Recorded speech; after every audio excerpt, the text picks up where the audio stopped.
안녕하세요. 축복누린교회 아침 큐티 시간입니다.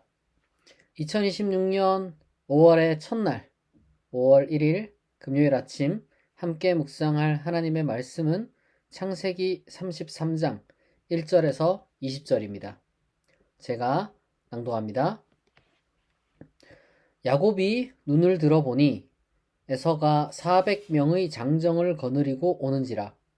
그의 자식들을 나누어 레아와 라헬과 두 여종에게 맡기고 여종들과 그들의 자식들은 앞에 두고 레아와 그의 자식들은 그 다음에 두고 라헬과 요셉은 뒤에 두고 자기는 그들 앞에서 나아가되 몸을 7번 땅에 굽히며 그의 형 에서에게 가까이 가니 에서가 달려와서 그를 맞이하여 안고 목을 어긋 맞추어 그와 입맞추고 서로 우니라.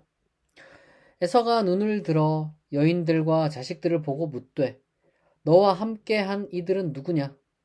야곱이 이르되 하나님이 주의 종에게 은혜로 주신 자식들이니이다. 그때에 여종들이 그의 자식들과 더불어 나와 절하고 레아도 그의 자식들과 더불어 나와 절하고 그 후에 요셉이 라헬과 더불어 나와 절하니 에서가 또 이르되 내가 만난 바 이 모든 때는 무슨 까닭이냐? 야곱이 이르되 내 주께 은혜를 입으려 함이니이다. 에서가 이르되 내 동생아 내게 있는 것이 족하니 네 소유는 네게 두라. 야곱이 이르되 그렇지 아니하니이다. 내가 형님의 눈앞에서 은혜를 입었사오면 청하건대 내 손에서 이 예물을 받으소서. 내가 형님의 얼굴을 배운즉 하나님의 얼굴을 본 것 같사오며 형님도 나를 기뻐하심이니이다. 하나님이 내게 은혜를 베푸셨고 내 소유도 조카오니 청하건대 내가 형님께 드리는 예물을 받으소서 하고 그에게 강권함에 받으니라. 에서가 이르되 우리가 떠나자. 내가 너와 동행하리라. 야곱이 그에게 이르되 내 주도 아시거니와 자식들은 연약하고 내게 있는 양떼와 소가 새끼를 데리고 있은즉 하루만 지나치게 몰면 모든 떼가 죽으리니 청하건대 내 주는 종보다 앞서 가소서. 나는 앞에 가는 가축과 자식들의 걸음대로 천천히 인도하여 세일로 가서 내 주께 나아가리이다. 에서가 이르되 내가 내 종 몇 사람을 네게 머물게 하리라. 야곱이 이르되 어찌하여 그리하리이까? 나로 내 주께 은혜를 얻게 하소서 하매 이날에 에서는 세일로 돌아가고 야곱은 숫곳에 이르러 자기를 위하여 집을 짓고 그의 가축을 위하여 우릿간을 지었으므로 그 땅 이름을 숫곳이라 부르더라. 야곱이 밧단 아람에서부터 평안히 가나안 땅 세겜 성읍에 이르러 그 성읍 앞에 장막을 치고 그가 장막을 친 밭을 세겜의 아버지 하몰의 아들들의 손에서 베크시타에 샀으며 거기에 제단을 쌓고 그 이름을 엘 엘로헤 이스라엘이라 불렀더라. 아멘. 이제 어제 우리는 야복 나루에서 이 밤새워 이 하나님의 천사와 하나님과 씨름하며 이 어마어마한 하나님의 시련을 견디어낸 이긴 이 이스라엘이라는 이름을 새롭게 얻은 이 야곱을 우리가 이제 묵상을 했습니다. 이제 그 야곱이 밤을 샜습니다. 날이 밝았습니다. 브니엘의 아침 해가 이제 떠오른 거죠. 야곱은 뒤에 숨지 않습니다. 가장 앞장서서 형 에서를 자기가 맞이합니다. 지난밤에 씨름으로 뼈가 어긋나서 절뚝절뚝 거리면서 다리를 끌면서 왔습니다. 그렇게 힘겹게 왔습니다. 그리고 와서 7번이나 땅에 엎드려 절합니다. 자기가 감당해야 할 그 현실을 이제 피하지 않은 용기 있는 야곱의 모습을 우리가 여기서 이제 확인하는 겁니다. 그런데 이 예상치 못한 일이 딱 일어나요. 사실 어쨌거나 야곱이 밤새 겁먹었잖아요. 도대체 형이 무슨 짓을 저지를까? 저 400명은 왜 데려온 걸까? 겁나잖아요. 그런데 복수심에 그 타오를 것 같았던 에서가 달려와가지고 야곱을 확 끌어안고 막 목을 막 이렇게 해가지고 막 입 맞추고 막 둘 다 서로 울었다 그래요. 남자 둘이. 에?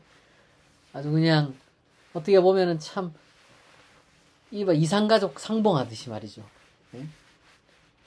그 혈기가 넘치던 그 시절에는 서로 막 죽이고 도망가고 막 그랬는데 20년간 떨어져 지낸 자기 동생을 보니까 에서도 참 마음이 힘들었나 보고요. 야곱은 뭐 말할 것도 없죠. 20년간 걱정하며 불안해했던 야곱의 아마 숨통을 계속 조르고 있었던, 애가 태어나고 재산이 늘어나가도 항상 이 가슴 한켠에 이 응어리 맺힌 두려움, 잊고 싶어도 도저히 이게 잊을 수 없는 정말 일생의 그 짐이 한순간에 해결된 겁니다. 우리가 모르지만 야곱이 야복 강가에서 막 두려움에 떨면서 하나님과 씨름하고 있었을 때 그 밤에 하나님은 에서의 마음도 만지셨던 거예요. 여러분, 우리 인생이 그렇습니다.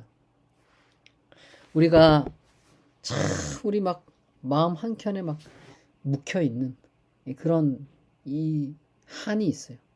두려운 일이 있어요. 때때로 이 결과가 어떻게 될지 두려워가지고 내가 마주해야만 하는 일인데 미루고 또 미루고 도망치고 그런 경우가 있죠.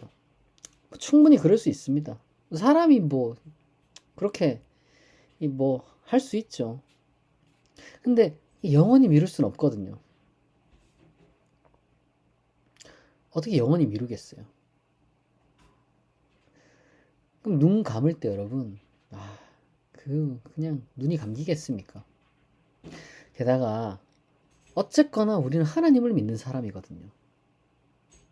하나님이 우리와 함께 하심을 믿고 우리가 용기를 낸다면 분명 하나님께서는 가장 선한 결과를 우리가 그렇게 미루었고 회피하고 도망쳤던 그 일에 대해서 가장 선한 결과를 허락해 주실 것입니다. 그렇게 이 에서와 야곱은 화해를 했습니다. 이 본문을 보니까 야곱의 예물을 막 처음에는 막 거절하다가 이제 야곱이 계속 존칭을 쓰면서 꼭 받으라 그래요. 어쨌거나 야곱 입장에서도 그래도 좀 아주 그냥 이 에서가 이 예물을 좀 받아야 안심을 할 거 아니에요. 그래서 이제 에서도 뭐 마지못해 그 예물을 딱 받아들입니다. 그리고 자신이 지금 현재 머물고 있는 이 세일로 함께 가자고 제안을 해요. 뭐 얼핏 보면은 융숭한 뭐 잔치를 벌이고 싶었던 건가? 뭐 이런 생각이 할 수도 있겠지만 뭐 다른 한편으로 이제 화해를 하긴 했어도 이 서열은 확실하게 딱 정해야 하잖아요. 아마도 이제 그 자신의 동생이 이제 거부가 되었기도 하고 이제 딱 데려와서 이제 2인자로 두게 되면 이 세력이 엄청 이제 뭐 커질 거 아니에요. 아마 이제 에서는 이제 그런 것을 이제 또 이 계산을 했던 모양입니다. 어떻게 보면 야곱 입장에서는 손해볼 게 하나도 없어요. 굉장히 좋은 제안이잖아요. 어쨌든 20년 만에 새롭게 이 땅에 온 거니까 이 정착하기가 얼마나 어렵겠습니까? 본래 거기가 어차피 이방인의 땅인데. 근데 이미 에서가 이 자리를 탁 잡고 있는 거예요. 이제 같이 이렇게 재산 합쳐가지고 2인자로 이렇게 하게 되면 재산이 더 늘어날 거 아니에요. 너무 좋은 제안이죠. 형이 아주 좋은 제안을 한 겁니다. 그런데 야곱이 그거를 정중하게 거절을 해요. 참 그 좋은 제안인데 좋은 제안인 정도가 아니라 그거보다 더 좋은 제안이 있을까 그런 생각이 들죠. 왜 그러면 야곱이 그랬을까? 아직도 형이 무서워서 그랬을까요? 그렇진 않겠죠. 야곱이 왜 돌아왔습니까? 한 자리 하려고 돌아온 게 아니거든요. 야곱은 하나님과의 언약을 지키기 위해 여기 왔단 말이에요. 그런데 형 에서는 약속의 땅에서 감당해야 할 그런 영적인 책임을 어쨌거나 이제 뭐 잊어버린 것 같습니다. 뭐 자신만의 독자적인 세력을 세일해서 구축해 가고 있었지만 하나님의 언약과는 동떨어져 있었어요. 그래서 인간적으로 보게 되면 에서와 함께하면 분명 2인자로 빠르게 큰 세력을 형성하고 안정적으로 자리를 잡을 수 있었을 것이지만 야곱은 정중하게 에서에게 이렇게 이제 거절의 메시지를 이렇게 남기고 이 발길을 돌려서 가나안 땅 세겜으로 향합니다. 그리고 할아버지 아브라함이 막벨라 굴을 샀던 것처럼 이 야곱도 세겜 땅 일부를 사들이고 그곳에서 언약의 계승자로서 이 삶을 비로소 본격적으로 시작하게 되는 겁니다. 그리고 야곱이 이제 이것을 엘 엘로헤 이스라엘이라고 딱 불렀어요. 엘 엘로헤 이스라엘. 이게 무슨 뜻이냐면 이제 하나님 이스라엘의 하나님이란 뜻이거든요. 야곱이 이제 지난 밤에 은밀하게 이 하나님의 천사에게 하사받은 이름이 이스라엘이잖아요. 그러니까 하나님, 내 하나님이라는 이 고백이 되겠죠. 이 고백이라는 거는 이 하나님, 나의 하나님 이렇게 이제 부르는 거는 지나온 정말 이 힘든 세월 그러나 잘 이겨내게 하신 그 지난 날에 대한 이제 감사임과 동시에 새롭게 이 언약의 계승자로서 출발하는 삶에 앞으로도 하나님께서 동행해 주시고 이끌어 달라는 또 다른 이제 간구이기도 합니다. 마침 오늘이 5월 1일이네요. 하나님께서는 2026년 4월 말까지 우리의 걸음을 신실하게 인도하셨습니다. 2026년 이 5월 1일 그 이후 쭉 우리 앞에 펼쳐질 날들 가운데서도 하나님께서 우리와 함께 하시고 하나님께서 우리를 이끌어 주시며 하나님께서 우리를 통해 이루실 선하신 일들을 우리가 기대하면 좋겠습니다. 지난 20년, 30년, 40년, 50년, 60년의 세월을 인도하신 하나님께서 우리의 남은 20년, 30년, 40년, 50년, 60년의 삶 또한 새롭게 인도하실 것입니다. 모든 것을 합력하여 선을 이루시는 그 하나님이 바로 우리의 하나님, 나의 하나님입니다. 사랑하는 여러분, 지금 여러분이 계신 삶의 장소가 엘 엘로헤 이스라엘의 제단이 될 줄 믿습니다. 오늘 하루도 여러분의 걸음마다 이 고백과 은혜가 넘쳐나기를 진심으로 축원드립니다. 이 시간 오늘 주신 말씀을 기억하며 또한 각자 마음에 품고 있는 기도의 제목들을 하나님께 올려드리며 다 함께 약 3분간 기도하겠습니다.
자비하신 하나님 아버지, 두려움 속에서도 가장 앞장서서 에서를 맞이한 야곱에게 화해의 길을 열어주시고 인간적인 계산으로 타협하지 않고 언약의 땅으로 야곱을 이끄신 그 은혜를 묵상합니다. 하나님, 우리가 눈앞에 보이는 세상의 넓은 길에 안주하지 않고 하나님께서 원하시는 언약의 길을 걸어갈 수 있는 믿음을 우리에게 허락하여 주옵소서. 하나님, 새로운 달 5월의 첫날을 허락하시니 감사합니다. 지나온 우리의 오랜 세월을 어김없이 지키고 인도하신 하나님께서 앞으로 남은 우리의 모든 삶의 여정도 선하고 아름다운 길로 인도하여 주실 줄 믿습니다. 모든 것을 합력하여 선을 이루시는 하나님이 나의 하나님임을 우리가 믿습니다. 오늘도 우리가 머무는 일터와 가정, 그리고 우리가 알게 모르게 눈물로 기도하는 바로 그 자리가 엘 엘로헤 이스라엘이 되게 하옵소서. 하나님께서 우리의 기도를 들어주시고 우리의 모든 문제를 해결하여 주실 줄 믿습니다. 오늘 하루도 우리보다 앞서 행하시며 우리를 평안과 행복의 길로 인도하실 것을 믿사오며 감사드리며 예수 그리스도의 이름으로 기도합니다. 아멘. 지금까지 아침 큐티였습니다. 우리 축복누린교회 아침 큐티는 매주 월요일부터 금요일 오전 6시에 진행됩니다. 또 오는 주일부터 주기도문 강해를 시작합니다. 기도를 조금 더 깊게 배우고 이제 기도의 은혜를 이제 누리고자 하는 분들은 꼭 이제 예배를 참석하시기를 권면합니다. 오늘도 좋은 하루 되시고 주말도 잘 보내시길 바랍니다. 감사합니다.